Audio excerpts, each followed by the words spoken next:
Listening to podcasts is a great way to improve your English, practice listening comprehension, and generally immerse yourself in an English-speaking world. But it doesn't give you much opportunity for active learning or active practice. You spend a lot of time passively listening. But how are you trying to use English? How are you trying to use the knowledge and skills you learn from my episodes in your real life? Well, if you would like to turn your passive listening into active learning, become a Patreon subscriber right now. Why? Every week we host 5 conversation clubs, 3 on Tuesday, 2 on Thursday, talking about the previous week's episode or the general topic of the previous week's episode. For example, last week I released an episode on electric cars.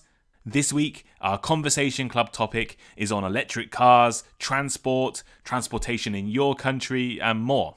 It's an opportunity for you to use the vocabulary and skills you learn in my episodes and talk about them, discuss them, and actively use and practice English. Just £10 a month to become an English learner over on Patreon. If you attend 5 conversation clubs a week for 4 weeks, that's less than 50p a session, right? It's incredibly cheap, incredibly good value. You also get other sessions, including our film club, which takes place every week. We have bonus episodes, exclusive discount codes, interactive transcripts, vocabulary lists, and more. Go over to Patreon, support Thinking in English, and practice your English with me. Go and do it. Hello, I'm Tom Wilkinson, and welcome to the Thinking in English podcast, a podcast for intermediate to advanced level English learners. Today, I want to tell you the story of Thomas Midgely Jr. He was a scientist, engineer, and incredibly successful inventor. His creations revolutionized transport and made refrigerators and air conditioners possible. Unfortunately, his inventions were also incredibly harmful. They caused millions of deaths and perhaps harmed the world more than any other human creations. Let's discuss why and how he is accidentally responsible for the most deaths in human history. You can find the full transcript for this episode for free over on the Thinking in English website. The link, as always, is in the description. Here is today's vocabulary list. Lead. Lead. A heavy metal element with the symbol Pb on the periodic table. The use of lead in gasoline was phased out due to its harmful effects on health and the environment. Gasoline. Gasoline. A volatile, flammable liquid used as fuel in engines. For instance, before the advent of electric vehicles, gasoline-powered cars dominated the automotive industry. Consequence. Consequence. The result or effect of an action, decision, or condition. As in, the environmental consequences of industrial pollution are obvious. Refrigeration. Refrigeration. The process of cooling or preserving food, goods, or spaces using artificial means. For example, refrigeration is essential for the storage and transportation of fresh food. Engine knock. Engine knock. The metallic knocking sound in an internal combustion engine caused by premature ignition of fuel. For example, using incorrect fuel can lead to engine knock and reduced performance. CFCs. CFCs. Chlorofluorocarbons, a group of compounds containing carbon, chlorine, and fluorine, once used as refrigerants and propellants. For example, the Montreal Protocol successfully phased out the use of CFCs to protect the ozone layer. Atmosphere. Atmosphere. The envelope of gases surrounding a planet, particularly Earth, held in place by gravity. For instance, the Earth's atmosphere consists of layers with distinct compositions and properties. Now, this episode has a lot of new vocabulary and terms, so I recommend you check out the transcript on my website. The link is in the description of this podcast, or you can just search Thinking in English and then click on this episode transcript. I have made an extensive vocabulary list with over 50 terms, plus vocabulary activities. Usually this is exclusive to Patreon supporters only, but for this episode, it is free for all listeners.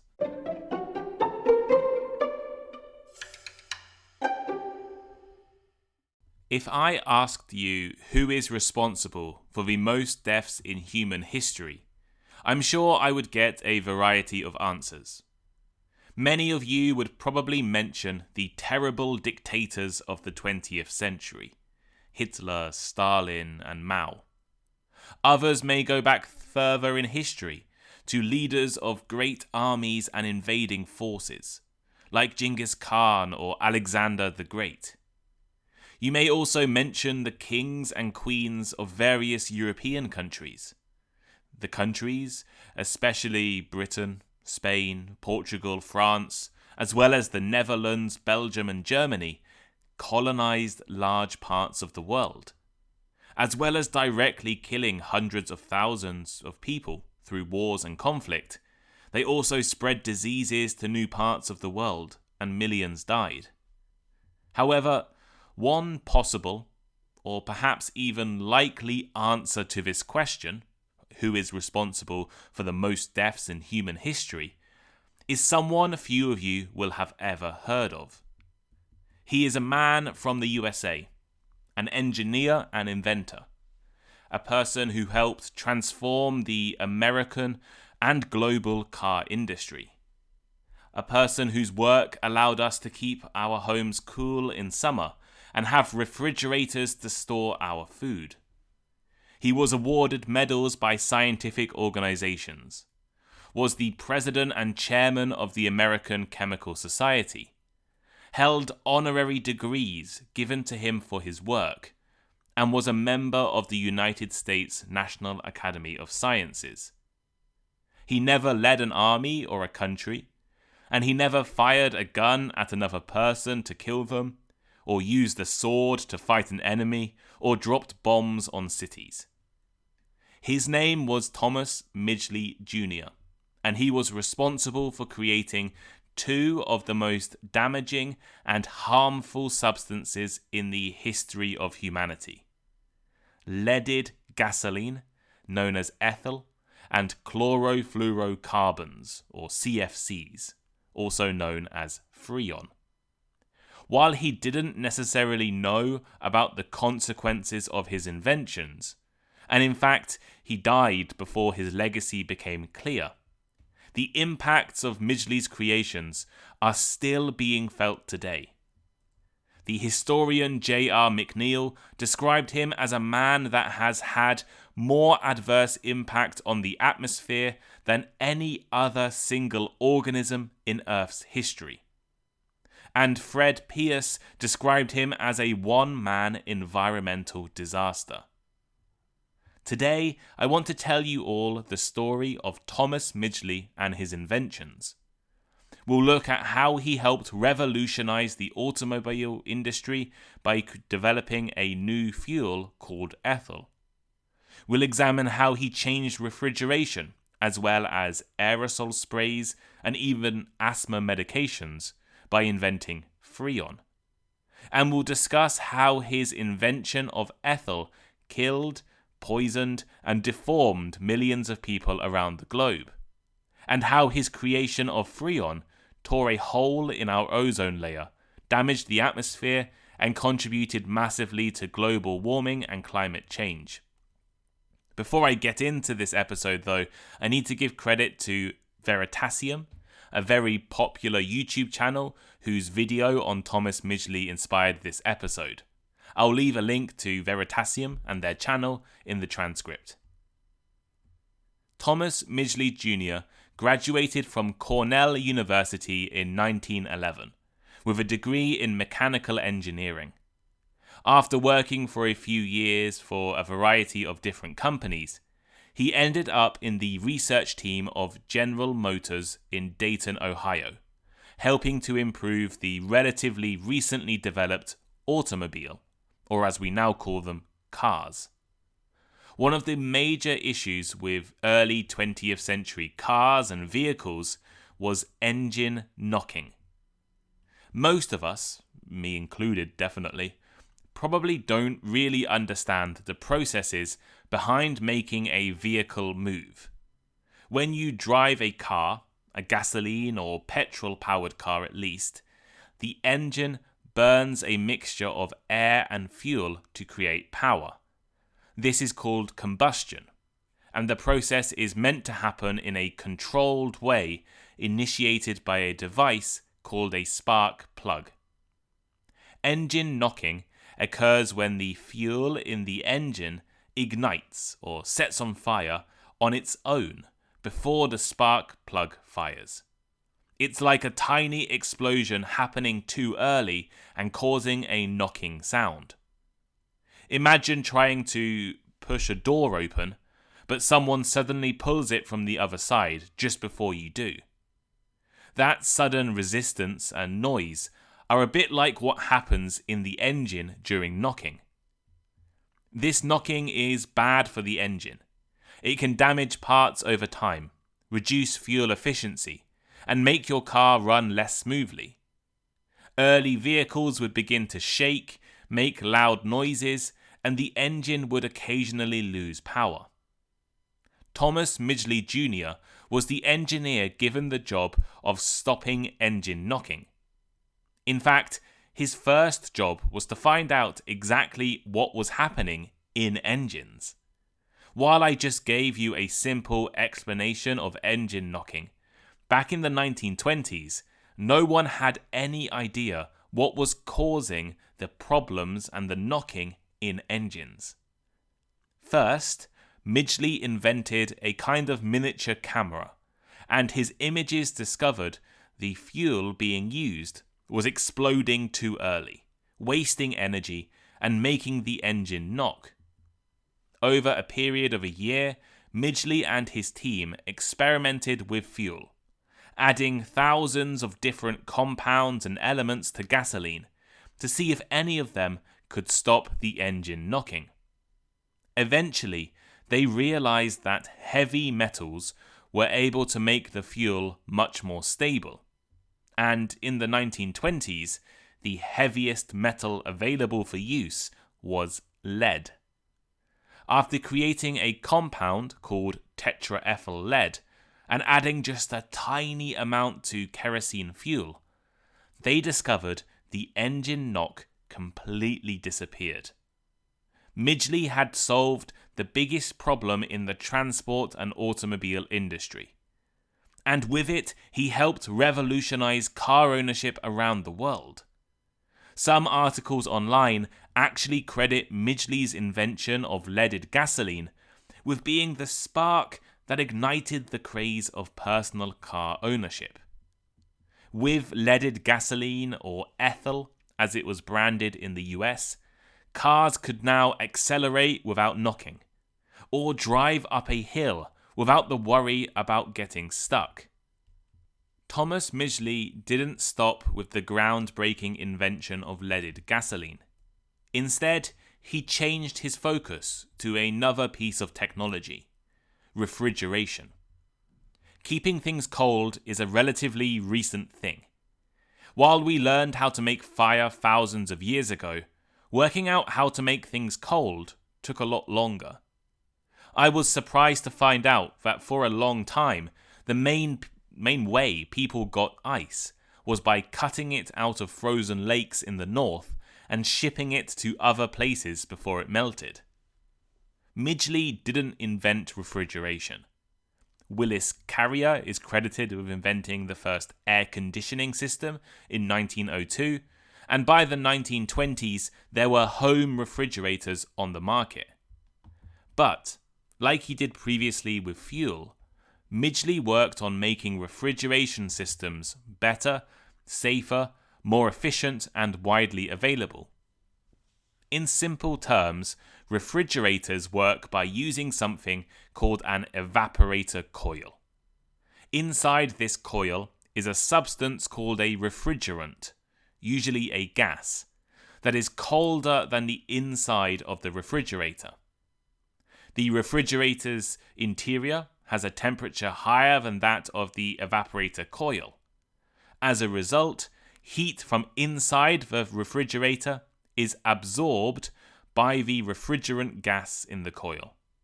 Then, through a process of compression, expansion, and condensation, this gas releases its heat outside of the refrigerator.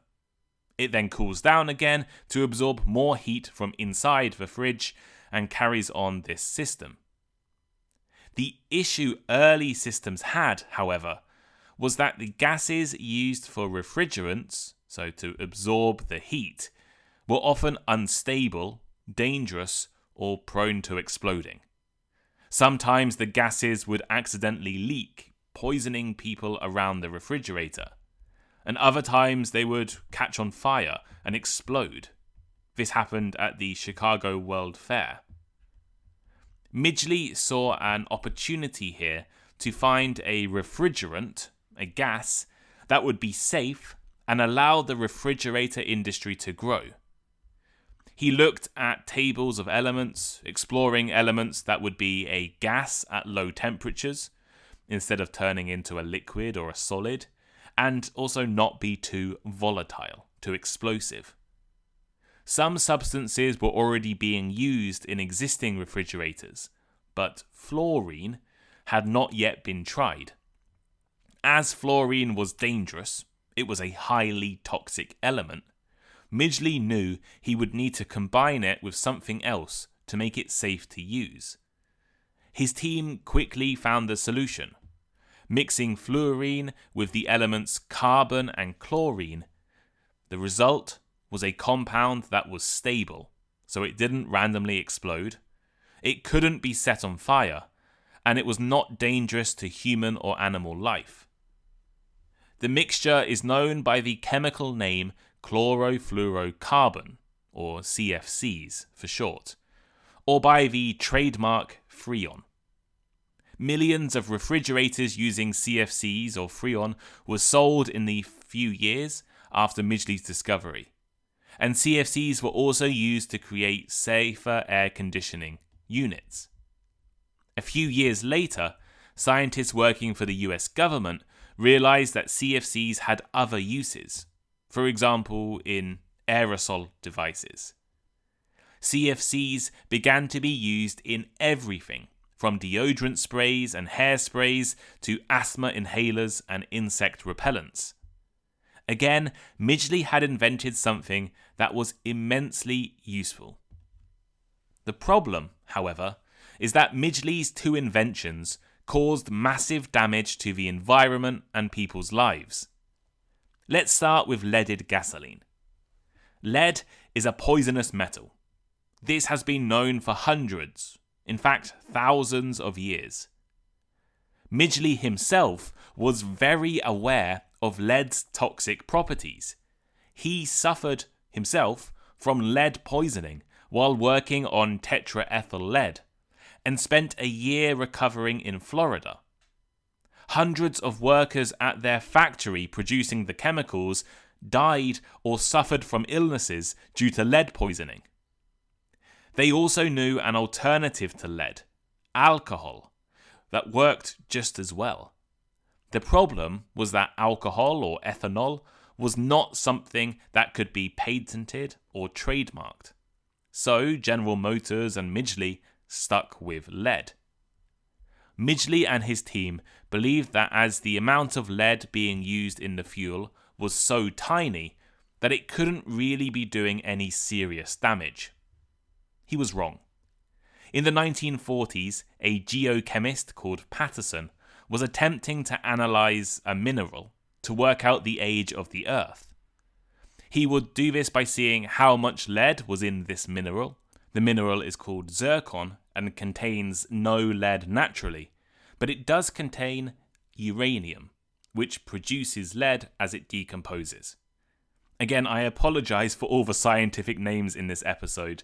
The extended vocabulary list over on my transcript is free today and has all definitions for all of these terms. Patterson had a problem though. There was too much lead in the atmosphere, and it was ruining his experiments. Now Patterson had another goal. In addition to measuring the age of the Earth, Patterson wanted to work out if there had always been lead in the atmosphere, or if it was increasing. By looking at ice from Greenland, the scientists discovered that since the Industrial Revolution, the amount of lead in the atmosphere had increased massively. Moreover, since the invention of ethyl, Midgley's leaded gasoline, the concentration of lead was 350% higher. 350% increase in just 20 or 30 years. This was not good. Leaded gasoline was pumping out massive quantities of lead into the atmosphere every day, and has had massive consequences. For decades, millions of people were affected by lead poisoning. And once lead is in the body, it is really difficult to remove.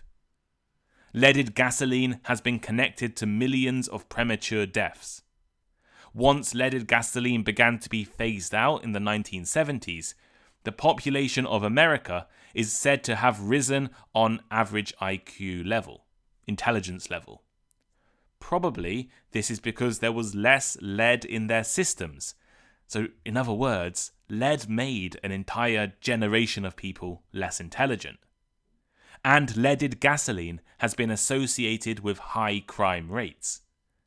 In particular, lead is damaging to children more than anyone else. The first country to ban leaded gasoline was Japan in 1986, 60 years after its invention. The last country was Algeria, just 2 or 3 years ago. Still, however, you can find leaded fuel being used in industries, including the aviation industry.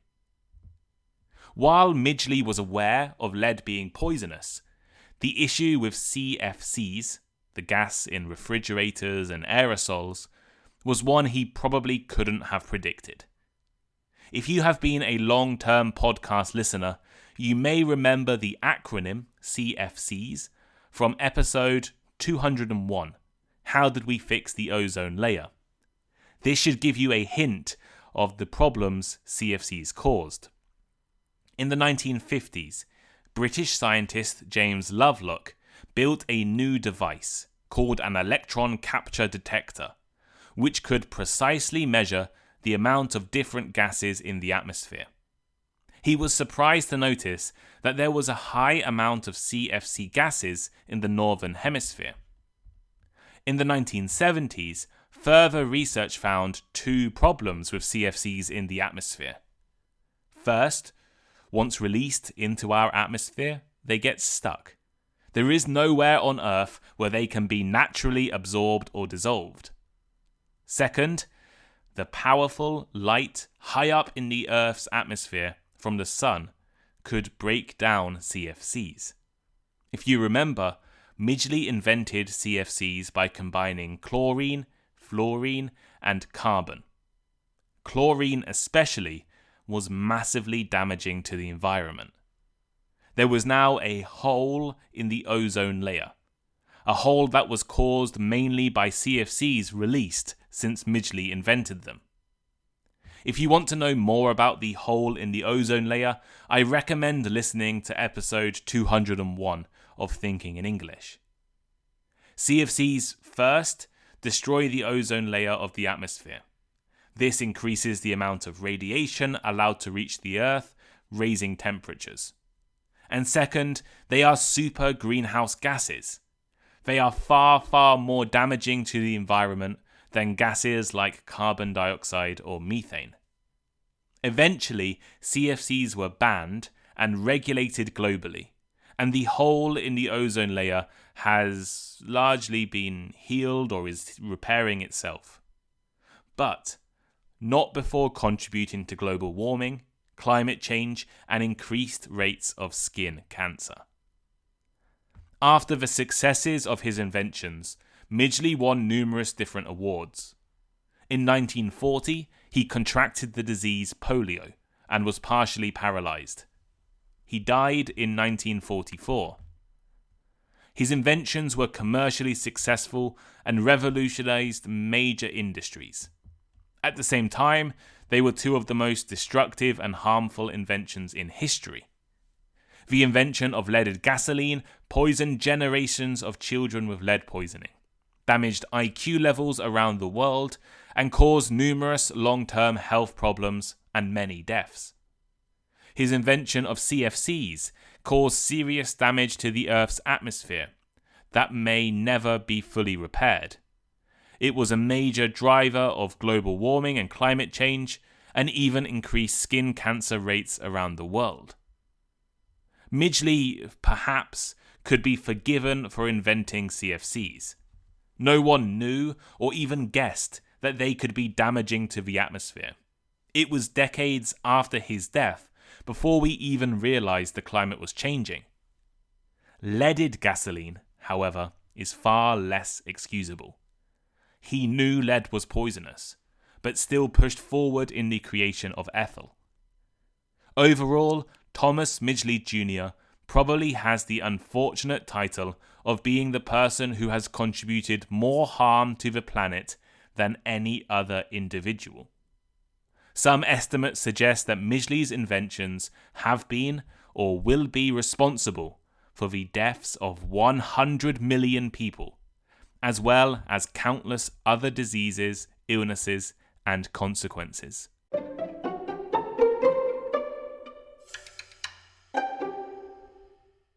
So here is today's final thought. The story of Thomas Midgley Jr. is centered on the often unintended consequences of scientific innovation. While his groundbreaking inventions, leaded gasoline or ethyl, and chlorofluorocarbons, CFCs or Freon, revolutionized industries and earned him awards, the aftermath has been catastrophic. Leaded gasoline led to widespread lead poisoning, causing millions of premature deaths, long-term health issues, and adverse effects on IQ levels. The introduction of CFCs contributed to global warming and climate change. Midgley Jr. now holds a sad legacy as one of the individuals who has inflicted significant harm on the planet. His inventions, responsible for countless deaths and widespread environmental damage, serve as a cautionary tale about the importance of considering long-term consequences in scientific endeavors. There may be things today that, while appearing completely safe, could have unknown future consequences.